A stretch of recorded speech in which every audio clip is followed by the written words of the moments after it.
Hello hello everyone, तपाईँहरू सन्चै हुनुहुन्छ र म पनि सन्चै हो। Welcome to back to my channel new ब्लगमा तपाईँहरू सबैलाई स्वागत छ। तर मलाई चाहिँ रिस उठेर नै बोल्या हो होइन।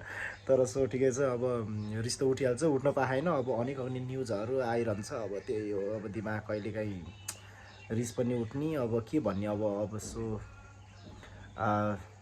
फाइनली अब सुदन दाईले राजीनामा दिइसक्यो भन्ने कुरो सुनिसकेको छ। अपडेटमा त्यस्तै आइरहेछ, अब समाचारमा त्यस्तै आइरहेछ। सो अब उहाँले अब राजीनामा दिनुहुन्थ्यो कि थिएन भन्ने कुराहरू होइन।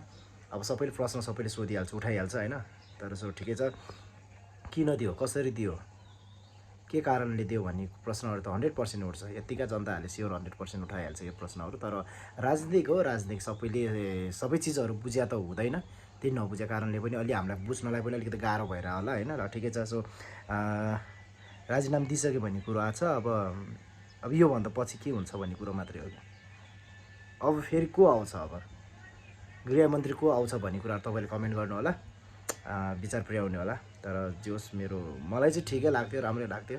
उहाँले राजीनामा नदिनु भएको हुन्थ्यो जस्तो लाग्छ। सो ठिकै छ, अब दिइहाल्नु भइसकेछ। अहिले समाचारमा सबै अपडेट त्यही आइरहेछ। तर मैले झुट सुने है के, तर मैले उठ्ने दसैँ नै मुख पनि धर्छ, उठ्ने दसैँ नै त्यही कुरा सुनिसक्यो भएर चाहिँ थोरै एउटा भिडियो बनाइदिउँ भनेर मात्रै हो।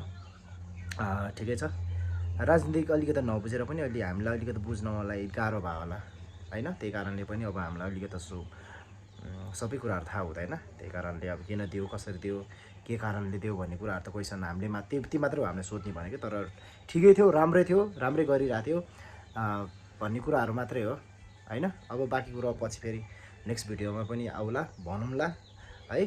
थाहा प्रष्ट कुरा थाहा पाएपछि मात्रै अब अर्को भिडियो आउँछ है त। ल, जय नेपाल।